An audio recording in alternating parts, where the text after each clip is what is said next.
Guys, Renault company cheapest electric కార్ని launch చేయబోతుందా అంటే, so ఇదొక కార్ అయితే టెస్టింగ్లో ఉంది. అది రెనాల్ట్ కంపెనీ కార్ అనమాట. సో రెనాల్ట్ క్విడ్ ఈవీ అని చెప్పేసి స్పెక్యులేషన్స్ అయితే నడుస్తున్నాయి. సో ఎందుకంటే దీని కారణం రెనాల్ట్ కంపెనీ వాళ్ళు రెనాల్ట్ క్విడ్ని ఈవీ వర్షన్లో చైనాలో అయితే లాంచ్ చేశారు. చైనాలోనే కాదు, బ్రెజిల్, యూరోప్లో కూడా లాంచ్ చేశారు.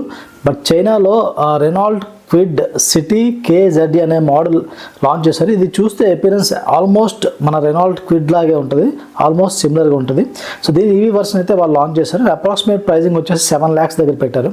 సో ఒకవేళ ఇండియాలో కూడా లాంచ్ చేసి అదే ప్రైజింగ్ 7 lakhs దగ్గర ప్రైజింగ్ పెడితే definitely Renault quid EV India's cheapest electric car అయితే అవుతుంది. ఎందుకంటే కామెట్ అనేది ఎలక్ట్రిక్ కారే, తక్కువ కాస్ట్ వస్తుంది, కానీ కామెట్ ఫుల్లీ ఫంక్షనల్గా ఫస్ట్ కార్గా అయితే యూజ్ చేయడం కష్టం. So what do you think, Renault quid EV ఆ ప్రైస్లో లాంచ్ అవుతుందంటారా?